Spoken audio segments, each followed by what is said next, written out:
Welcome to SFL सॉ financial lab. ठीक है। आज हम बात करेंगे जो हमारा यूएस और इंडिया का जो टैरिफ कट हुआ और जो ईयू के साथ पहले हुआ था, इन दोनों को कंबाइनली मिला करके हमारे मार्केट पे ये कैसे इम्पैक्ट डालेगा। ठीक है। दोनों को मिला के कम्प्लीटली समझेंगे, अच्छे से समझेंगे। ठीक है। चलिए समझते हैं। दो ट्रेड हुए हैं। पहले ईयू और इंडिया के बीच हुई थी। ठीक है। उसके कुछ दिन बाद अभी आपको न्यूज़ पता ही चली गई होगी, यूएस और इंडिया के बीच में हुई। ठीक है। तो ईयू और इंडिया में जो हुई वो तो सेक्टर वाइज सबका अलग अलग है, किस किस सेक्टर में कितना टैरिफ कट किया।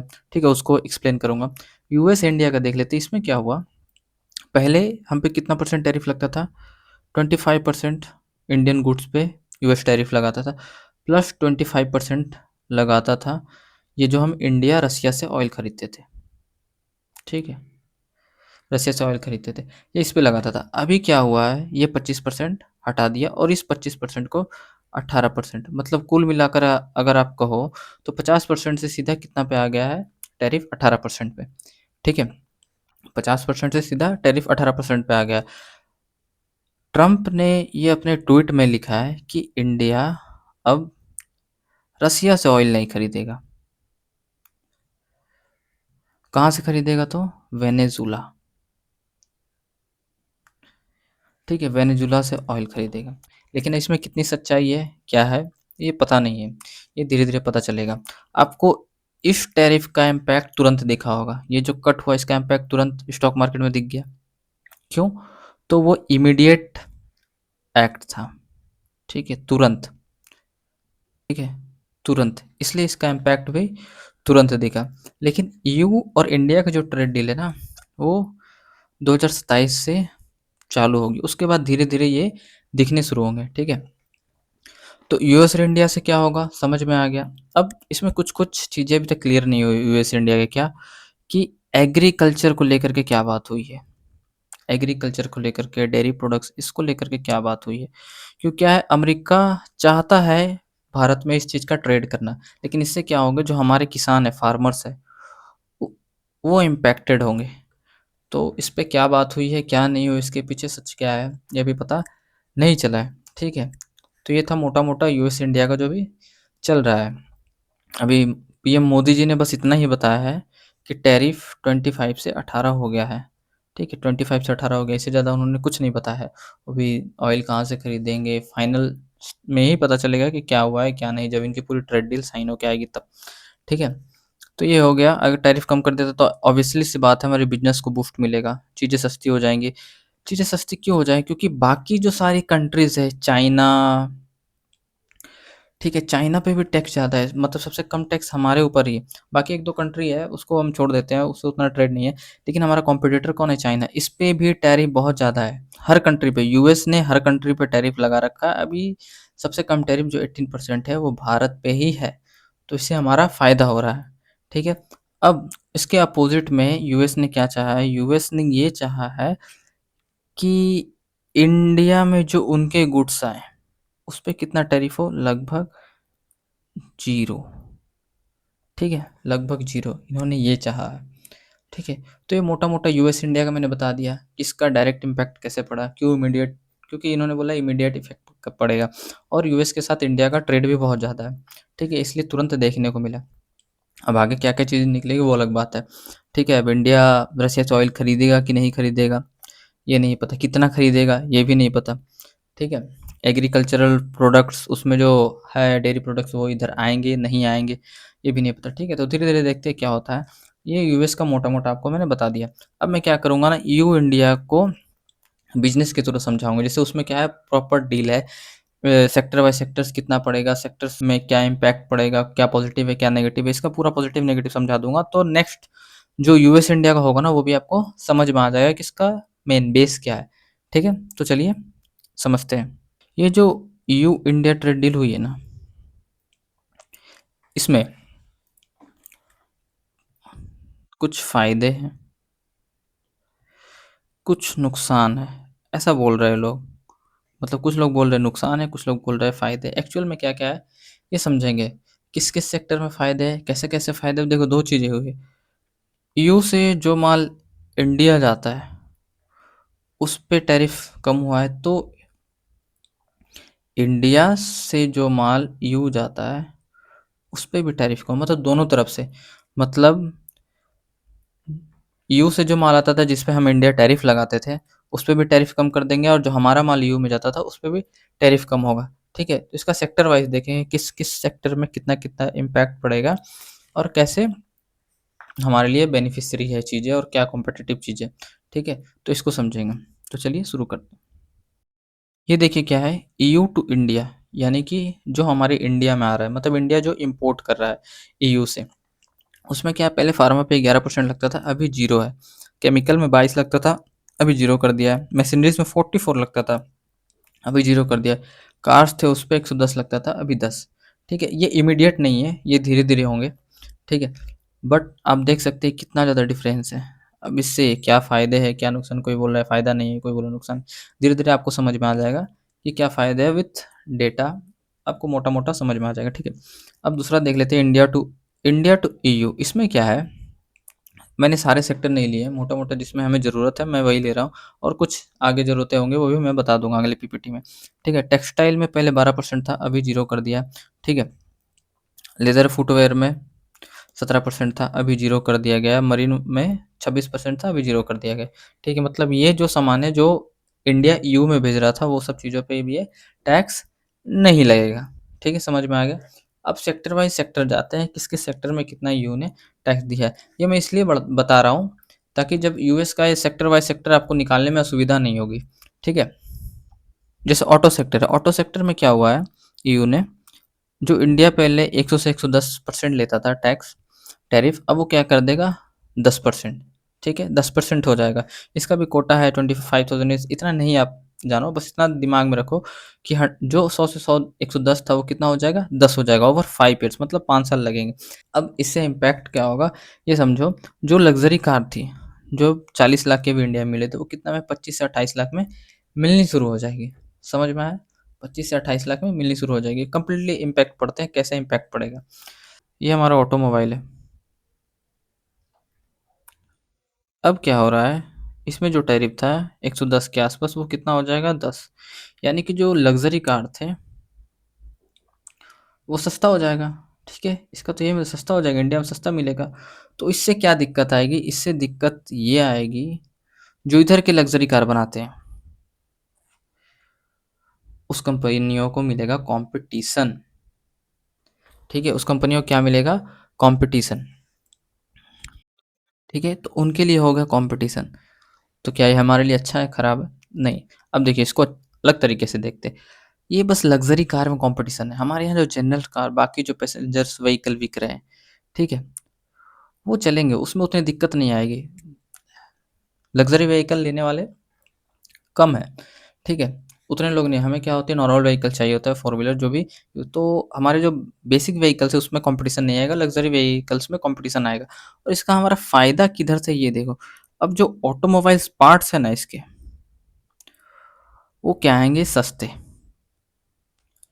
क्योंकि टैरिफ हटा दिया है, अभी तो सस्ते मिलेंगे। तो इससे क्या होगा, अब ये पार्ट्स जब व्हीकल में बनेंगे, तो वो व्हीकल सस्ते होंगे। जैसे ईवी के जो पार्ट्स आते हैं, ठीक है? ईवी के जो पार्ट्स आते हैं ऑटोमोबाइल्स के, तो वो क्या होंगे, वो व्हीकल में लगेंगे, वो व्हीकल होंगे सस्ते। तो ये हमारे लिए अच्छा होगा। ठीक है? और भी मतलब कि जो व्हीकल हम बना रहे हैं, जो इंडियन मेड कर रहे हैं, वो क्या हो जाएगा, सस्ता।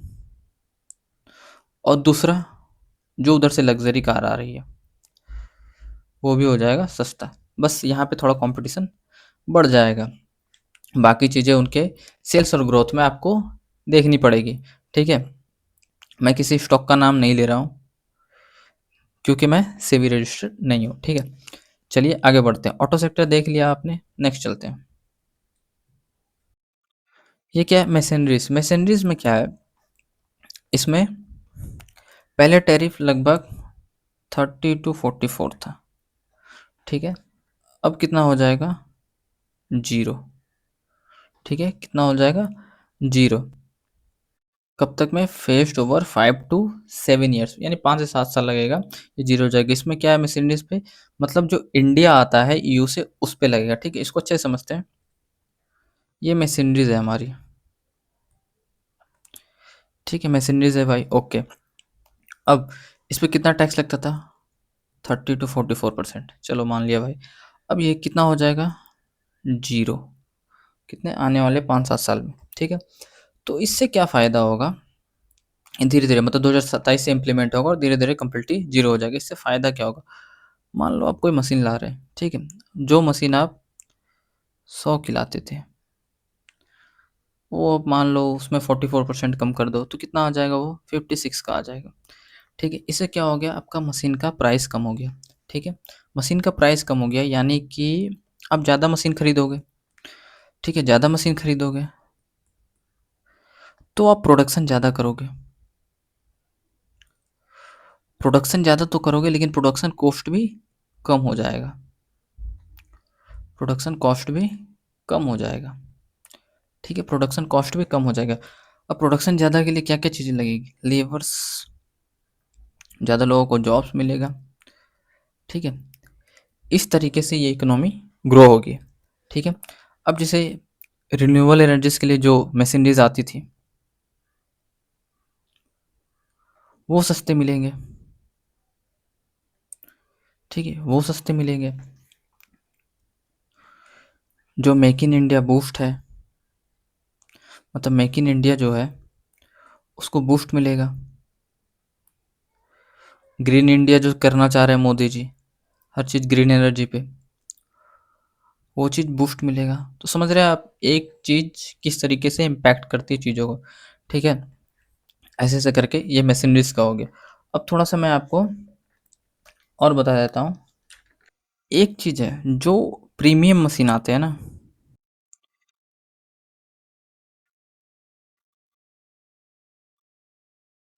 वो क्या होंगे? सस्ते मिलेंगे। लेकिन जो प्रीमियम मशीन भारत बनाता था ना, उनको मिल जाएगा कॉम्पिटिशन। तो समझ रहे हो आप? कॉम्पिटिशन कम है लेकिन हमारा फ़ायदा ज़्यादा है, ठीक है? ये मशीनरीज़ का हो गया। नेक्स्ट चलते हैं आगे। फार्मा कंपनी में देखते हैं। फार्मा में क्या है, जो यूएस इंडिया आ रहा था उस पे 11% था, ठीक है? अभी कितना हो जाएगा? लगभग ज़ीरो के आस-पास हो जाएगा। और ग्रोथ कितनी एक्सपेक्ट की गई है? 10 बिलियन प्लस, कितना? 2030 के आस-पास, ठीक है? इसको डिटेल में समझते हैं, क्या है, कैसे होगा, कैसे नहीं, ठीक है? अब क्या हो रहा था, जो ईयू से इंडिया जा रहा था, मतलब इंडिया आ रहा था, उसमें क्या था? 11% टैक्स था, वो कितना कर दिया गया? ज़ीरो, ठीक है? और इंडिया से जो ईयू था, वो भी लगभग 0 से 11% के आसपास ही था, उसको भी ज़ीरो कर दिया गया, ठीक है? अब इंडिया क्या करती है? इंडिया ईयू में ना जेनरिक मेडिसिन बेचती है, और भी बहुत सारे मेडिसिन है, जेनरिक मोस्टली है, ठीक है? Generic medicine. तो अब क्या होंगे? ये जेनरिक मेडिसिन उधर मिलेगा सस्ता। तो क्या होगा? मेडिसिन सस्ता मिलेगा तो इसको डिमांड ज़्यादा आएगी। अब डिमांड ज़्यादा आएगी तो फिर सप्लाई भी देना पड़ेगा, ठीक है? इससे धीरे-धीरे प्रोडक्शन बढ़ेगा। और इसमें बात ये है कि ये जो ईयू से इंडिया आ रही थी ना, मान लो ईयू से जो इंडिया आ रही थी, उसमें क्या थी ना, प्रीमियम मेडिसिन थी। तो जो प्रीमियम मेडिसिन थी, वो भी सस्ती हो जाएगी।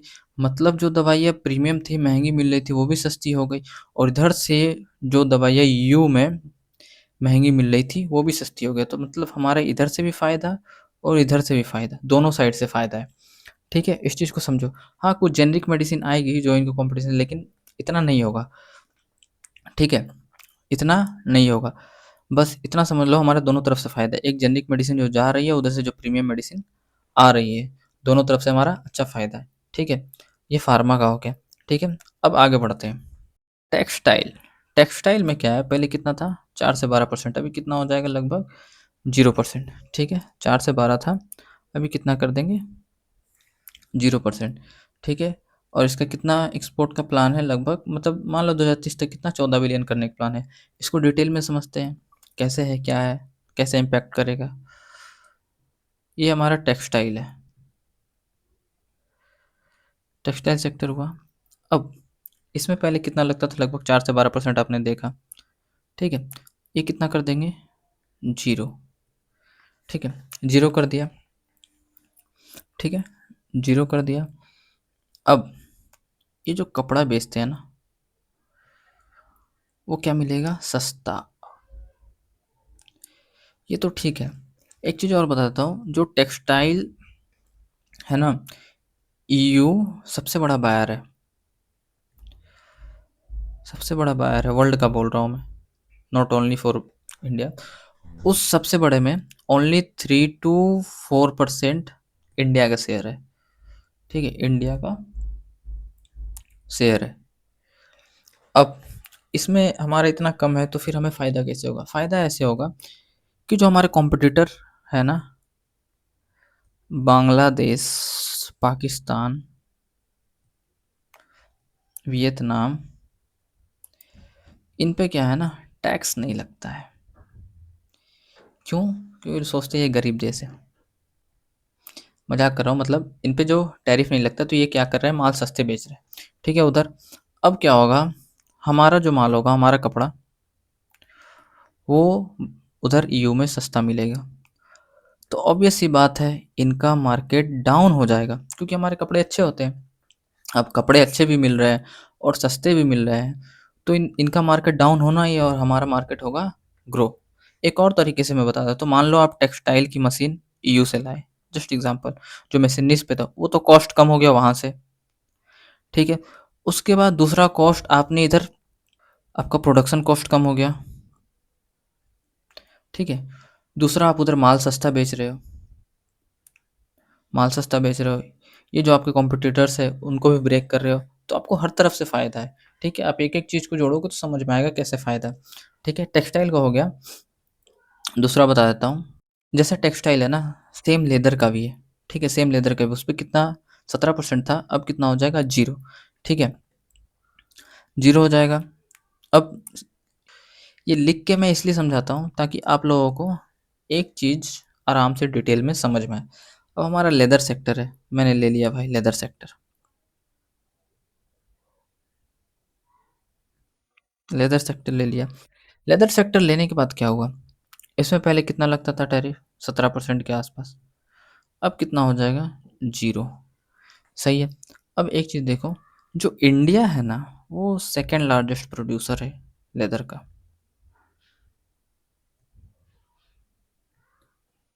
जो अपना भारत है वो सेकेंड लार्जेस्ट प्रोड्यूसर है, ठीक है। अब लेदर पे आप टैक्स कम कर दोगे, वो चीज़ मिलेगी सस्ती, मतलब टेक्सटाइल की तरह ही समझ जाओ। अब जो चीज़ सस्ती मिलेगी, और इसमें भी हमारा कॉम्पिटिटर कौन है, बांग्लादेश, पाकिस्तान, वियतनाम, यही सब है, ठीक है। क्यों? तो इन पे टैक्स नहीं लगता है और हम पे लगता था, तो हमारी चीज़ें वहाँ महंगी बिकती थी। अब क्या होगा, हम पे भी टैक्स नहीं लगेगा, तो हमारी चीज़ें भी सस्ती बिकेगी, तो इनको मिलेगा कंपटीशन और हमारा मार्केट बढ़ेगा, ठीक है। तो ये चीज़ हो गया, लेदर का भी है। अब ऐसा अभी तक, मतलब कि लगभग 2 से 2.4 बिलियन एक्सपोर्ट होता था लेदर का, ठीक है। ऐसा माना जा रहा है कि आने वाले 2-3 साल में ये 5 to 6 बिलियन हो जाएगा, ठीक है। और 2030 तक टारगेट है इसको 14 बिलियन करने का। ये मेरा टारगेट नहीं है, गवर्नमेंट्स और एक्सपर्ट्स, ओके, ठीक है। तो हमारे लिए ये भी फ़ायदा, मतलब जैसे टेक्सटाइल था वैसे ही लेदर था, बस आपको मोटा मोटा समझना है कि मतलब कैसे हमारा प्रोडक्ट किस तरीके से सस्ता होगा और किस तरीके से हमें फ़ायदा हो रहा है। कंपटीशन था तो ऑटो सेक्टर में कैसे कंपटीशन था वो बताया, फ़ायदा कैसे हो रहा था तो वो बताया। लास्ट सेक्टर बता देता हूँ, ठीक है। लास्ट सेक्टर क्या है आपका, मरीन प्रोडक्ट्स। मरीन प्रोडक्ट्स का क्या है, इसमें पहले कितना लगता था, 26%, ठीक है, 26%। अब कितना हो जाएगा ये, 0, ठीक है। इसमें इसमें कैसे काम करता है ये मरीन प्रोडक्ट्स, क्या हुए, जैसे आपका सी फूड, सी फूड हो गया, फ्रोजन फिश, सी फूड हो गया, फ्रोजन फिश हो गया, ठीक है। ये सब चीज़ें अब क्या मिलेगी, सस्ती, सस्ती मिलेगी, इससे क्या होगा, हमारा जो कोस्टल इकोनॉमी है वो डेवलप होगा। दूसरा, ब्लू इकोनॉमी डेवलप होगा। ठीक है, कोस्टल इकोनॉमी डेवलप होगा, ब्लू इकोनॉमी डेवलप होगा। अभी आप, अगर आप लोगों ने ध्यान दिया हो, मैं शेयर का नाम नहीं लूँगा, एक है वो जो फ्रोज़न चीज़ें बेचती है, ठीक है? वो पिछले, जब से ये ट्रेड डील हुई है तब से वो डेली बढ़ रहा है। मैं नाम नहीं ले रहा हूँ, वो आपका काम है ढूँढना। तो आपको ऐसा नहीं कोई भी शेयर जाके ऐसे ही ले लेना है, ठीक है? उसको फंडामेंटली एनालिसिस करना है। वो कैसे एनालिसिस करना है वो भी मैं अभी बताता हूँ। अभी आपका यूएस का हो गया और ईयू का हो गया, ठीक है? दोनों बता दिया। फ़ायदा क्या है? जैसे ईयू में फ़ायदा हुआ था ना, वो थोड़ा टाइम लगेगा 2027 से, लेकिन यूएस में ना इमीडिएट है, इसलिए मार्केट ने इमीडिएट इफ़ेक्ट दिखाया था, ठीक है? अब अब मान लो कोई भी आप शेयर लेने जा रहे हो एबीसी, उसको कैसे आप, मतलब कैसे आपको पता चलेगा कि क्या है? तो इसके लिए फंडामेंटल एनालिसिस करना पड़ेगा आपको। कैसे करते हैं? जस्ट एक एग्जांपल बता रहा हूँ। मान लो एबीसी है, तो इसका प्रोडक्शन कितना है, ठीक है? मान लो 60% कहाँ प्रोड्यूस कर रहा है, 40% ये मान लो एक्सपोर्ट कर रहा है, ठीक है? तो आपको ये ध्यान देना है 60% अगर इंडिया में कर रहा है तो इससे कितनी इसका रेवेन्यू जनरेट हो रहा है, रेवेन्यू में कितना इसका प्रॉफिट जनरेट हो रहा है, ठीक है?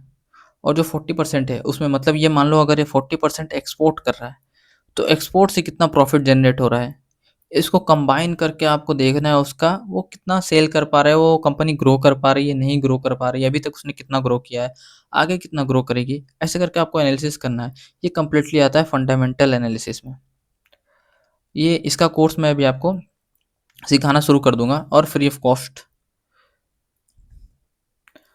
ऑफ कॉस्ट में सिखाऊंगा अभी यूट्यूब पे, ठीक है? तो बने रहिए। अगर आपको वीडियो अच्छा लगा हो, इसको लाइक करें, सब्सक्राइब करें और शेयर करें। बाकी फंडामेंटल एनालिसिस का मैं कोर्स लाता हूँ, कमेंट कर दें अगर आपको चाहिए तो। वैसे तो मैं पढ़ाऊँगा ही, बट अगर आप जल्दी चाहते हैं तो उसके लिए भी कमेंट करें, और इसमें से कुछ डाउट है आपको तो वो भी पूछने के लिए कमेंट करें, ठीक है? Thank you.